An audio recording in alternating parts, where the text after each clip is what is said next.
My mother didn't just accuse me, she performed it. We were already seated when she stood up so fast, her chair legs screeched across the courtroom floor. The sound cut through the low murmur of people waiting for their names to be called. Heads turned before she even opened her mouth. She pointed straight at me like I was a stranger she'd caught on camera. "She's a dirty thief. Check her accounts," she screamed. "Check everything she's ever touched." The word thief hit the room like a thrown object. You could feel it land. My stomach tightened, but I didn't move. I didn't flinch. I didn't give her the satisfaction of watching me scramble to look innocent. Across the aisle, my sister sat with her arms folded and that familiar little smirk, like she'd already watched the ending credits. She'd come dressed like she was attending a charity gala, not a hearing about alleged fraud. Perfect hair, perfect posture, perfect certainty. My mother's attorney, an older man with a thick folder and a silk tie, stood up calmly like this was all just a formality. He slid a stack of papers onto the table in front of him and nodded at the judge as if he were handing over the final nail. "Your Honor," he said, smooth as polished marble. "This is a straightforward matter. My client's daughter has been siphoning funds and hiding assets. We're requesting an immediate order for a full financial review and account freezing to prevent further dissipation." Account freezing.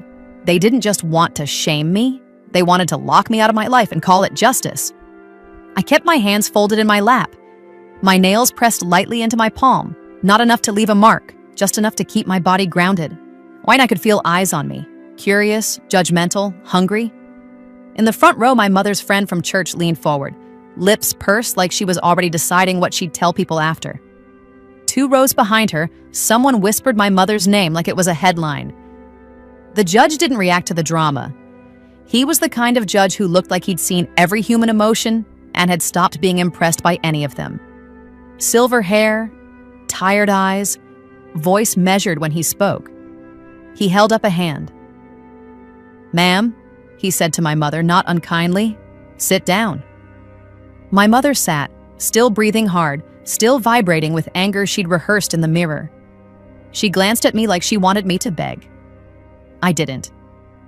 The judge looked down at the filing. He didn't rush. He read the first page, then the next, as if my mother's screaming hadn't happened at all. That calm, slow reading felt louder than her voice. My attorney leaned toward me and murmured, "Stay exactly like this." I nodded once without looking at him. The judge continued flipping through the stack. Every page turn felt like a metronome, counting down to something. My mother's attorney stood with his hands lightly resting on the table, confident, waiting for his cue to finish me with a clean sentence. I didn't come into this blind. I knew what they were trying to do. My mother had spent years building a version of me she could sell to people. The ungrateful daughter, the cold one, the one who thinks she's better than family. It didn't matter that I'd helped with my father's hospital bills when my sister couldn't. It didn't matter that I'd taken on responsibilities my mother refused to acknowledge. The story always needed a villain. And when stories get challenged, my mother doesn't adjust them. She escalates them. I felt my phone vibrating in my purse, probably another message from my sister or my aunt or someone who had been preloaded with the script. "Why are you doing this to your mother?" But I didn't check it. Not in court. Not where my reaction could be recorded and replayed. The judge finally looked up. "Ms. Weller," he said, addressing me. My heart thumped once, hard, controlled. "Yes, Your Honor," I said. He tapped the papers lightly with his pen. "You are representing that these allegations are false?" "Yes," I said simply. My mother exhaled a laugh that wasn't joy. It was venom with sound. "Of course she says that," she muttered, loud enough for people to hear. "She's a liar." My sister's smirk widened. Like she loved hearing it. The judge didn't look at them. He looked at me. "Do you have counsel?" he asked. "Yes," I said, and my attorney stood. "Your Honor," my attorney said, "we deny the allegations in full. We also request the court take notice of the documentary inconsistencies in the petitioner's filing and the bank's audit trail that has already been obtained through lawful request." The words "audit trail" changed the air. Not much. Just enough. My mother's attorney's smile tightened, like someone had tapped a crack in his glass. The judge looked back down and flipped to a section deeper in the packet. He read again. Slower now. More focused. Like he'd reached the part where facts start to matter more than volume. My mother shifted in her seat. My sister's smirk didn't move, but her eyes did. Tracking the judge's pen, I'm tracking the pages. Then my mother's attorney spoke again, trying to keep control of the narrative. Your Honor, the petitioner is an elderly woman on a fixed income, he said. She entrusted her daughter with financial access for convenience. The respondent abused that access and has been moving money through multiple accounts. We are asking for immediate relief before she can hide it further. Elderly. Fixed income. Convenience. My mother loved words that made her sound helpless. She used them like weapons because people rush to protect what looks fragile.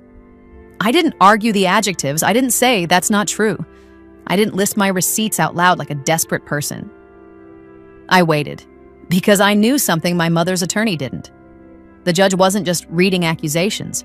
He was reading the attachments. And attachments don't care about performance. The judge turned another page. His pen moved along a line, then stopped. He didn't stop like someone pausing to think. He stopped like someone who just saw a nail sticking out of a floorboard. The courtroom fell into a different kind of quiet. Even my mother seemed to sense it. She held her breath, then looked at her attorney, then back at the judge. The judge leaned slightly forward.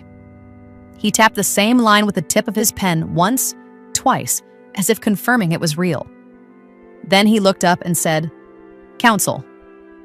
My mother's attorney stepped forward, still trying to look confident. "Yes, Your Honor?" The judge's eyes didn't soften.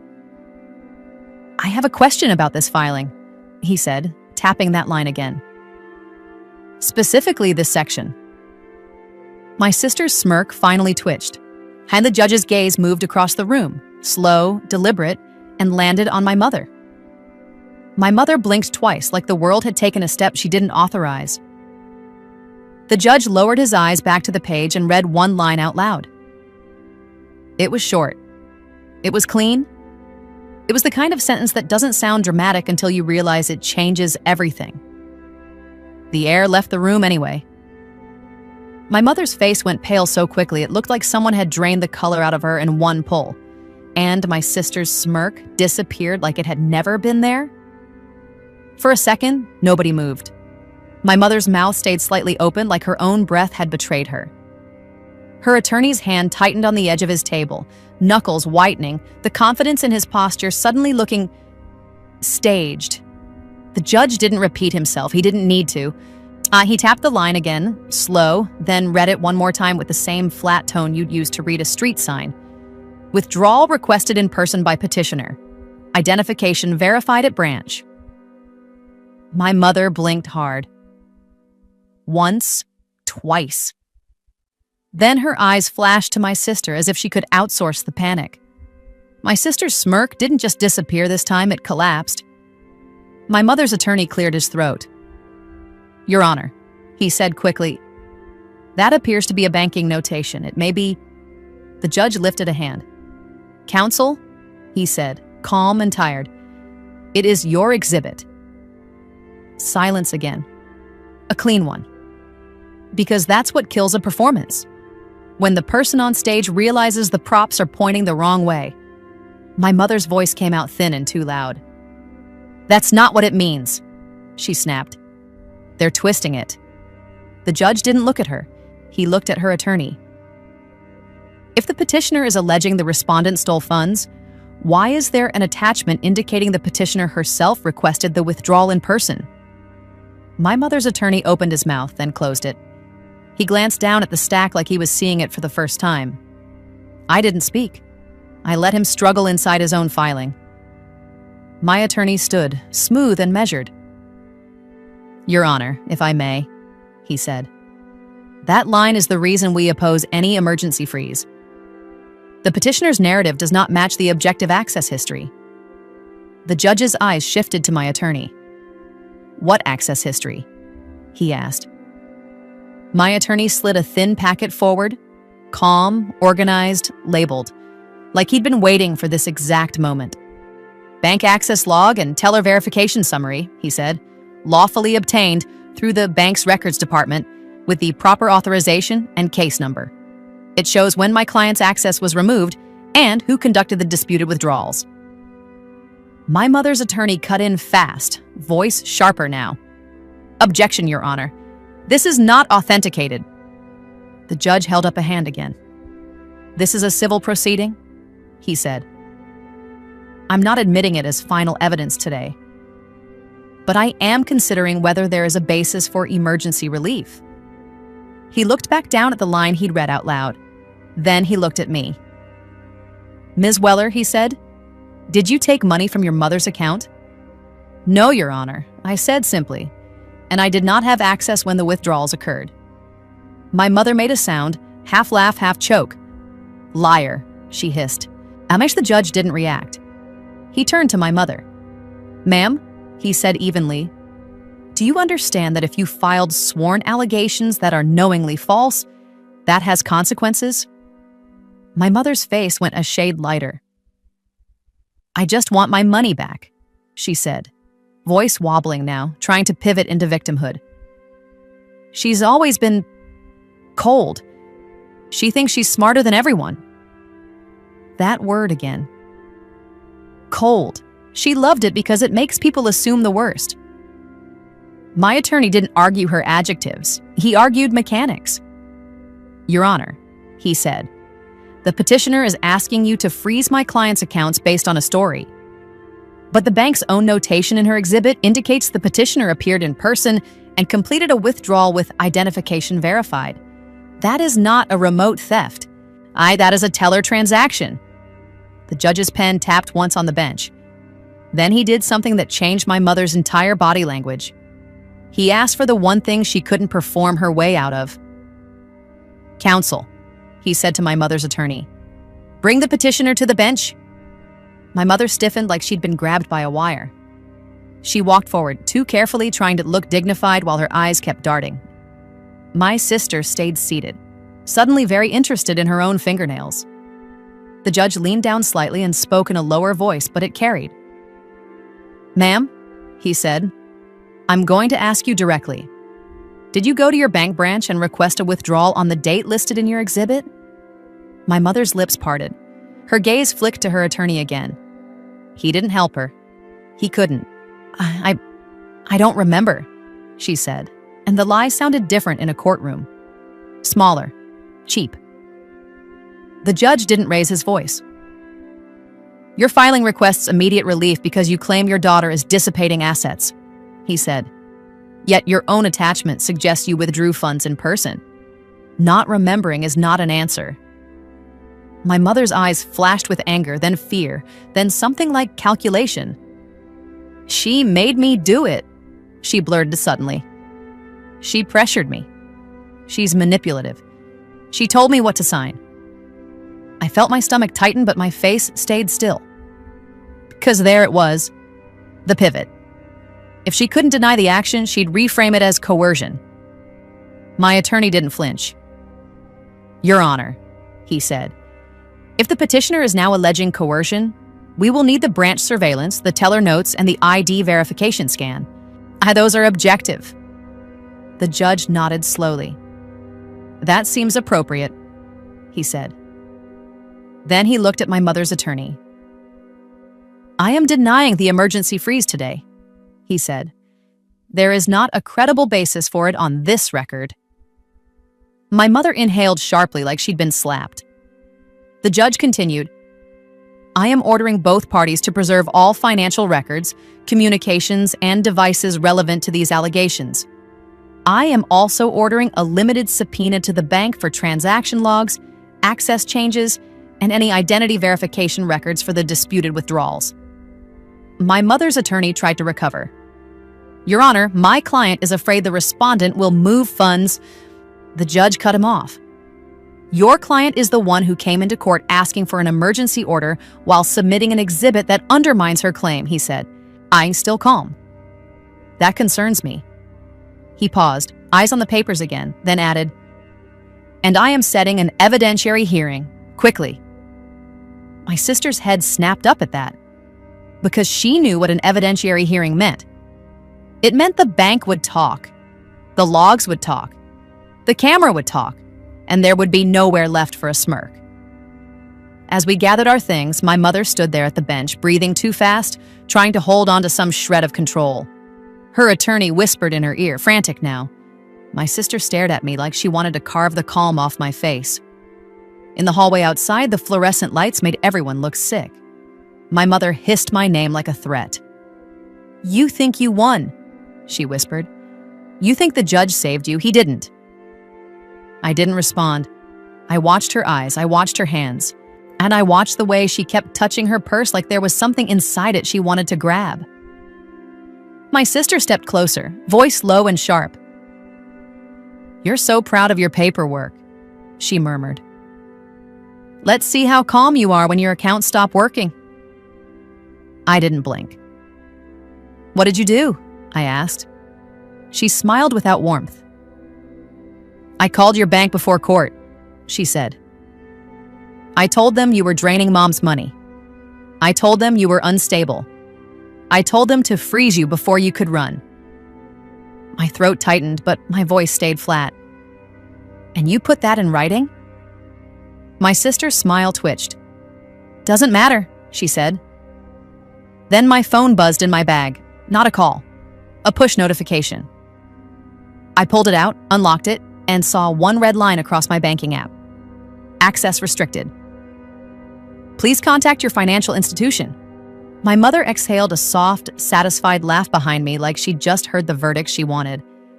And then my attorney leaned close to my ear and said a sentence that made my stomach drop for a different reason. "They didn't just freeze you," he whispered. "They froze the account tied to your payroll." I called the bank from the courthouse steps. Not to beg, not to explain my feelings, to get the restriction code, the timestamp, and the name of the person who pressed the button. The automated voice kept telling me my call was important, while my mother and sister stood a few yards away in the sunlit parking lot, watching me like they'd already decided how the rest of my day would go. When the fraud line finally picked up, I said, "My accounts show access restricted. I need to know what type of restriction and who requested it." The agent's tone stayed corporate. "For security reasons, we can't disclose—" "I'm not asking you to disclose private information," I cut in calmly. "I'm asking what your system says. Restriction type. Time it was placed. And whether it was triggered by a report or an internal flag." A pause. "Typing." Then the agent's voice changed slightly, more careful. "It's a protective hold," she said. "Potential financial exploitation report. It impacts your profile and any linked deposits." Linked deposits. My throat tightened, but I kept my voice even. "That includes payroll," I said. "Yes," she replied. "I'm sorry. The hold is designed to prevent movement until verification." "Verification of what?" I asked.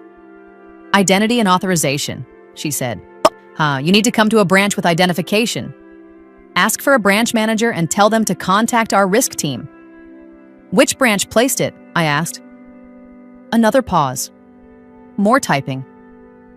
"The report was received by our call center," she said. "The hold was placed by risk operations. It's centralized."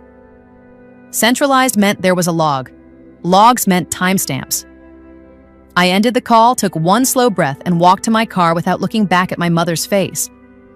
I wasn't giving her the satisfaction of watching me react in the parking lot like she'd won something righteous. On the drive, my sister texted me a single line. "Still quiet?" I didn't answer. I didn't need to. Because quiet wasn't surrender. Quiet was me keeping my hand steady while I built a case around her. At the branch, the lobby was bright and cold.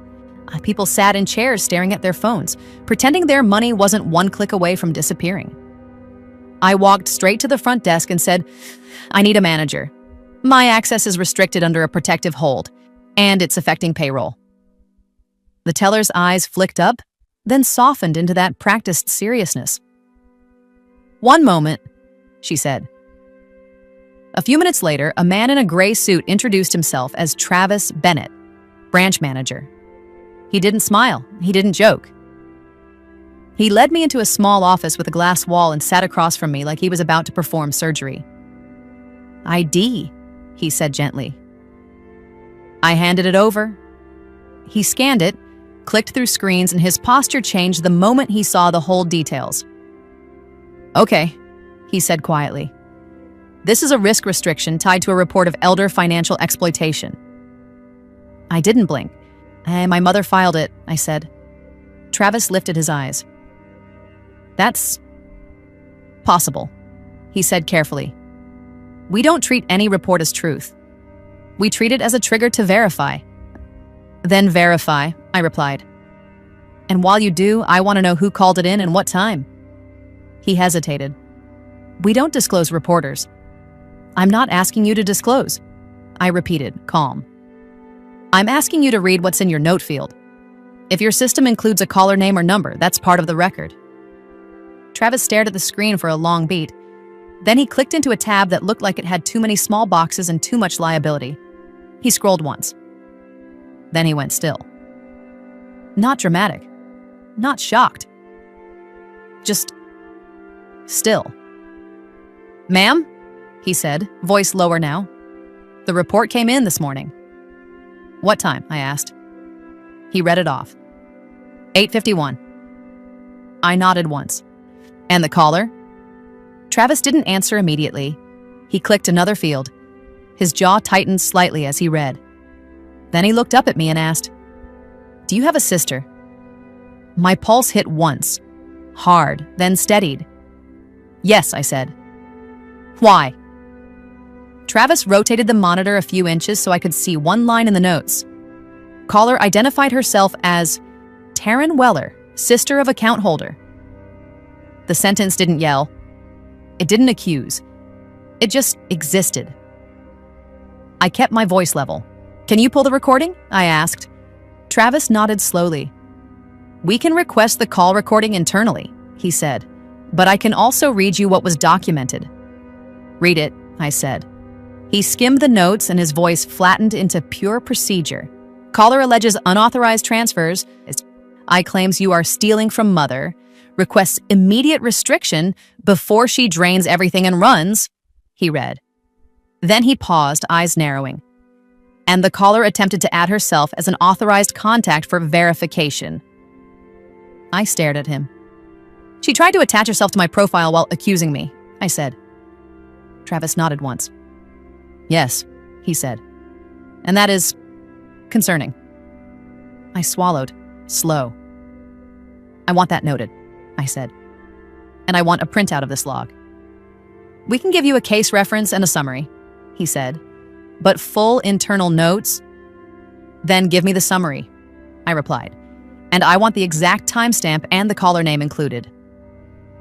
Travis clicked again, then said, "There's another problem." My stomach tightened. "What?" He pointed to a status line. "The hold impacts your incoming deposits," he said. "Your payroll may bounce back or be held pending review." "I can't have that," I said quietly. "My employer will see it as a red flag." Travis nodded, and for the first time his expression looked almost sympathetic. "I understand," he said. "Here's what I can do today. I can verify your identity in person and escalate to risk operations for urgent release, given the court context."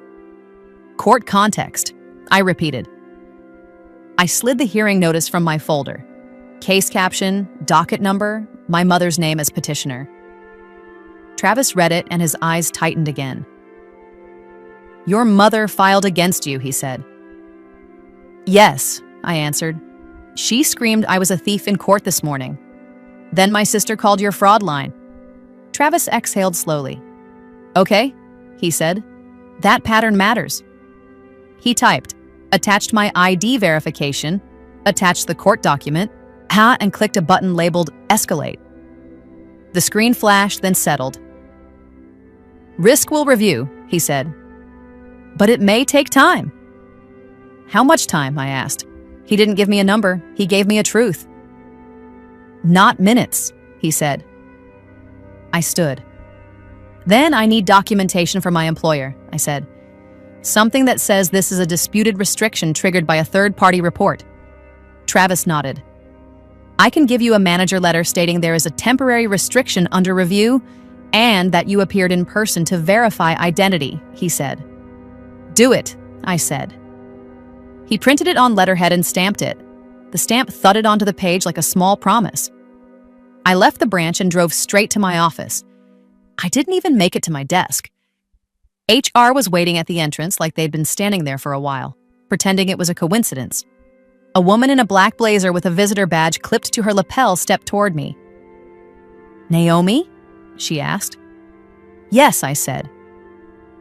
I'm Amanda from HR, she said. Can you come with me for a moment? My stomach tightened again, but my posture stayed calm. I didn't let my coworkers see fear. Fear becomes gossip before it becomes support. Inside a small conference room, my manager sat with his hands folded, face tight. A payroll specialist sat beside him, laptop open. Amanda spoke gently, which always means something sharp is coming. We attempted to run your direct deposit this morning, she said. It was returned as restricted. Returned. My manager's eyes stayed on mine like he was trying to decide if he'd misjudged me as a person. Is there something going on? He asked. I placed Travis's stamped letter on the table. Yes, I said evenly. A malicious report was filed against me by my family immediately after a court hearing this morning. The bank placed a temporary hold. I verified in person, and they escalated it. Amanda read the letter. Her expression shifted slightly, more professional, less suspicious. Okay, she said. We can issue a paper check for this cycle if needed. Relief loosened my chest by a fraction. Then the payroll specialist cleared his throat. There's another issue, he said, eyes on his screen. I didn't move. What issue? I asked. He turned the laptop slightly so I could see a document attachment in their payroll inbox. Not the full content, just the header layout and a signature block. A wage garnishment order came in, he said quietly. It says it's tied to alleged theft and demands we withhold your wages. My blood went cold. Amanda's voice sharpened. We haven't processed it, she said quickly, because it looks off. No proper case seal. The formatting doesn't match what we normally receive. I leaned forward slightly, still controlled. When did it arrive? I asked. The payroll specialist clicked into the email details. This morning, he said. 9:07. Sender, I said. He swallowed and read the name on the screen. It came from your mother's attorney's office. The room went quiet, thick and stunned. My manager's face tightened with disbelief. They sent this to your employer? He asked. I stared at the header and felt something cold settle behind my ribs. Because freezing my bank access was one thing. Trying to garnish my wages was something else entirely. And if they were willing to send counterfeit court paper to HR, and it meant they weren't just trying to win, they were trying to ruin me in a way that would follow me long after the hearing ended. I looked at Amanda and said one calm sentence. Forward that to me, I said, with the full email headers. And that's when Amanda leaned in, voice low, and said, There's a line in this order that doesn't just look wrong. She pointed at the signature block, then at the case number. It references a case that doesn't exist, she whispered. And it's signed by a judge who retired years ago. Amanda didn't have to say the word forgery out loud. The moment she whispered that the order cited a case that didn't exist and carried the name of a judge who'd retired years ago, my body went cold in a clean, practical way, like fear had finally decided to become focus. Forward it, I said again, calm. Hi, with the full headers, not the screenshot, the raw message. The payroll specialist hesitated. We usually don't. It's about to become evidence, I replied. And if someone is impersonating a court to interfere with my wages, I need the technical trail now. Amanda nodded once and turned to him. Do it, she said. 2 minutes later, the email landed in my inbox with the header data attached. It looked like nonsense at first glance. Lines of routing info, timestamps, server names, but I wasn't alone anymore. Our IT security lead, Jordan, stepped in after Amanda called him. He was the kind of person who didn't care about drama, only about what packets did and where they came from. Jordan scanned the headers once, then leaned closer. His voice dropped. "This isn't from a court," he said. "And it's not from a real law firm server either." Amanda's face tightened.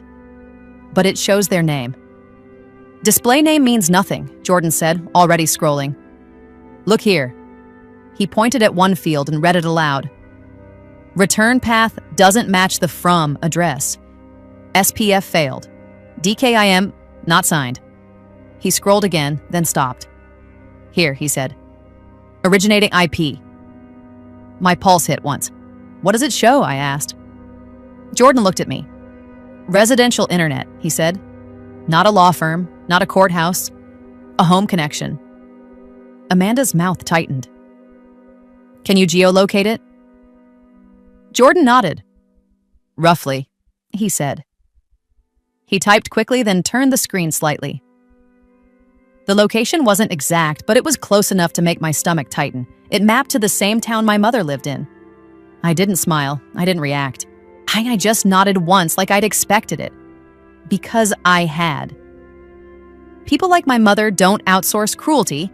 They delegate it. I texted my attorney one sentence. "I have raw headers showing the wage garnishment email came from residential IP in my mom's town. A judge on it is retired." He replied immediately, "Do not delete anything. Forward everything. Meet me now." I walked out of that conference room with my back straight and my face neutral, like I'd just finished a normal HR meeting. My manager watched me go with a stunned expression, and I could feel the question behind his eyes. Who does this to their own daughter? I didn't give him a speech. I gave him a plan. "Payroll can issue a paper check," I said evenly. "This is being handled. If anyone contacts you again, do not respond. Forward it to HR and IT." Amanda nodded, already in motion. We'll flag it," she said. And Naomi, "I'm sorry." I didn't say it's okay. Because it wasn't. In my car, I called the bank branch manager, Travis Bennett, and kept it short. "Travis," I said, "I need the call recording requested immediately." The restriction was triggered by my sister at 8:51. "I have evidence my family is escalating into document fraud." His tone tightened. "We've already escalated to risk," he said. "But I can add urgency." "Add it," I said. "And put this in your file notes. They attempted to send a fake garnishment order to my employer." There was a pause. Then, "Understood," he said. "That changes how risk views intent." Intent. That's what my mother never understood. She thought if she felt justified, her actions would become legal. But banks, courts, and employers don't run on feelings. They run on records. And at my attorney's office, he didn't offer coffee. He didn't ask how I was doing. He just took my phone, opened the email headers, and went very still. "Okay," he said quietly. "This is big." He pulled up the court docket on his computer and typed the case number from the fake order. Nothing. He typed it again. Still nothing. Then he searched the judge's name. "He retired 8 years ago," my attorney said, voice flat. "He doesn't sign anything now." I sat, hands folded, keeping my breathing slow. "So what do we do?" I asked. My attorney looked up. "We go back to court," he said. "Today, emergency motion." "For what?" I asked. "For a protective order against harassment and interference," he said. "For sanctions. For an order to preserve devices. And for referral. Because impersonating a court order is not a civil tactic. It's criminal." Criminal. The word sat in the air like a weight dropping. My attorney printed a motion fast, attached exhibits, and labeled everything in a way that made the truth look clean and undeniable. Bank restriction, timestamp, branch letter, HR confirmation of the wage email, raw headers, geolocation summary, docket search showing the case number was fake, retirement confirmation for the judge. He didn't add adjectives. He added proof. 2 hours later, we were back at the courthouse.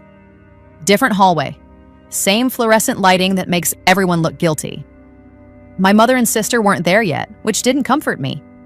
It meant they didn't know the ground had shifted.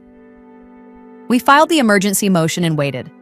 When the clerk called us in, my mother was already seated with her attorney, posture stiff, and face forced into innocence like she'd dressed it on purpose. My sister sat behind her, trying to look bored, like she hadn't spent her morning pushing buttons meant to ruin my life. My mother's eyes locked on me and narrowed, furious that I'd shown up again with my calm intact. The judge entered, took his seat, and immediately looked tired. Then he saw the emergency motion on top of his stack. He flipped to the first exhibit, then the next, then stopped at the email header page. His pen tapped once. Not a warning tap, a recognition tap. He looked up at my mother's attorney. "Counsel," he said evenly, "why is there an email purporting to be a wage garnishment order sent to the respondent's employer with a case number that does not exist?" My mother's attorney blinked. "Your Honor, we did not—" The judge raised a hand. "I'm not asking for an argument," he said.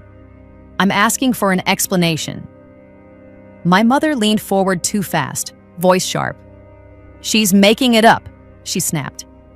"She's always—" "Ma'am," the judge cut in, colder now. "Be silent." My mother froze like she couldn't believe the word applied to her. The judge turned a page and read aloud, slowly from the header printout. "Originating IP," he said, and his eyes lifted. "Residential. In the same town as the petitioner's residence." My sister's posture twitched. Not much. Just enough. Then the judge read one more line, the one that wasn't dramatic until it landed. "And the reply to on this message," he continued, "does not go to a law firm at all. It goes to a free email address." He looked over his glasses toward my mother, then toward my sister.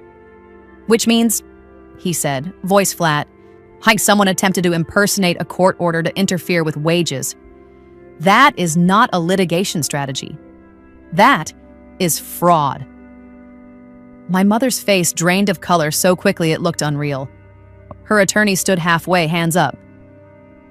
"Your Honor, if someone spoofed an email," the judge held up the exhibit packet, "then you should be equally concerned," he said, "because your firm name is on it." He leaned forward slightly. "I am issuing an immediate order," he said. "No contact, direct or indirect, with the respondent's employer, bank, or any financial institution pending this case.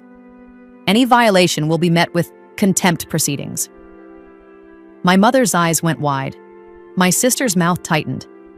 And then the judge said the sentence that finally made my mother look like she understood she'd stepped off the edge.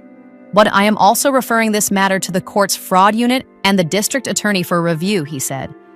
"Because if these exhibits are accurate, someone in this room has committed crimes." The courtroom went so quiet I could hear the soft scratch of the court reporter's keys. My mother's lips moved, but no sound came out. My sister's eyes flicked down to her lap like she could hide her hands. Then the judge looked straight at my mother and said, "Ma'am, you wanted me to check her accounts. Now we're going to check the record, all of it." My mother's attorney stood up too fast, palms open like he could physically slow the judge down. "Your Honor," he began, voice tight, "we object to any referral based on—" The judge held up a hand, and the courtroom obeyed it. "Sit," he said, not loud, just absolute. And my mother stared at the bench like she was seeing it for the first time as something other than a stage. Her eyes were wide, frantic, searching for a way to make herself the victim again. But the judge wasn't interested in her feelings. He was interested in the record. Oh, he turned to my attorney. "Counsel," he said, tapping the emergency motion packet. "Walk me through the most critical facts briefly." My attorney stood and spoke like he was reading from a timeline carved into stone.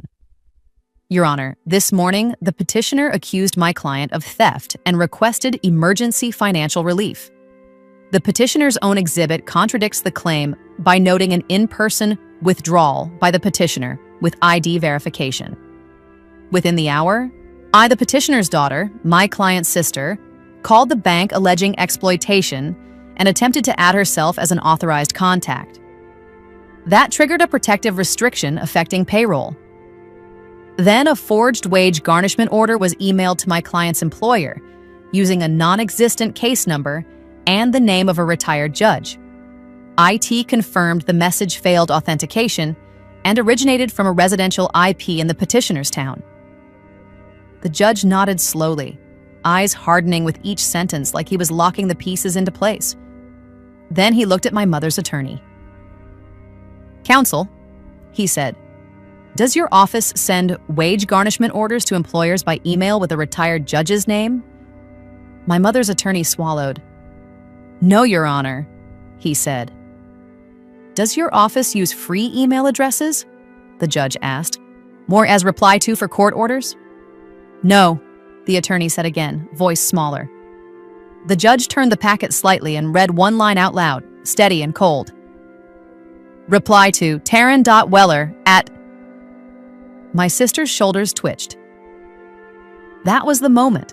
Not when my mother screamed. Not when my sister smirked. Not when my accounts were restricted. When the judge read her name out loud as part of the forged document chain, my sister's face went pale in a clean wave, like her body had decided to stop pretending. My mother's head snapped toward her, eyes wide, pure shock for the first time, like she hadn't expected her favorite child to be the one exposed. The judge leaned forward slightly. "Ms. Weller," he said, looking at my sister now. "Stand." My sister didn't move. "Stand," he repeated sharper. She stood, slow, chin lifted in stubborn reflex, but her hands were trembling slightly at her sides. The judge's voice stayed even. "Do you deny that this email address belongs to you?" My sister's mouth opened. Her voice came out thin. I don't know. Someone could have..." The judge cut in. "Do you deny it is yours?" Her eyes flicked to our mother like she was begging her for a cue. My mother didn't give her one. Because my mother finally understood what this meant. Her story wasn't just losing. It was turning into a case. My sister swallowed. "It's mine," she muttered. The courtroom breathed in at the same time. My mother's attorney turned his head slowly like he couldn't believe he was hearing it either. The judge nodded once, then looked at my mother. "Ma'am," he said, "you filed accusations of theft and requested emergency intervention. Meanwhile, an email purporting to be a court order was sent to the respondent's employer, and the reply to traces to your other daughter." My mother's face twisted into outrage, then into panic, then into something that looked like desperation. "I didn't tell her to do that," she blurted. "I didn't..." The judge raised a hand again. "That will be for investigators," he said. He turned to the clerk. "I am issuing a protective order," he said. "No contact, no third-party contact, no interference with employment, banking, or credit. Immediate." He turned back to the attorneys. "I am also ordering preservation," he continued. "Phones, laptops, email accounts, and any devices used to access bank systems or transmit documents. Failure to preserve will be treated as spoliation and contempt." My sister sat down like her legs couldn't hold her anymore. My mother remained frozen. Then the judge said the sentence that made the room feel suddenly colder. "I am referring the forged order and the associated exhibits to the district attorney," he said. "In addition, I am ordering this matter flagged for potential perjury and malicious prosecution." Perjury. Malicious prosecution. Those were the words my mother had been using as threats for years. Words she threw around to scare people. Now they belonged to her. My mother's attorney tried one last time, voice pleading. "Your Honor, my client is an elderly woman acting out of fear." The judge's eyes didn't move. Your client is an adult who signed a sworn filing, he said. And the court will not be used as a weapon to destroy someone's livelihood.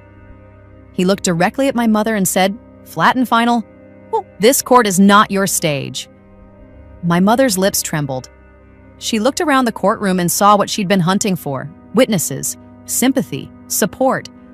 But people weren't looking at me like I was a thief anymore. They were looking at her like she'd crossed a line that doesn't uncross. When we walked out into the hallway, my sister moved fast, trying to catch up to me. Naomi, she hissed. Wait. I didn't stop. My attorney stepped between us like a wall.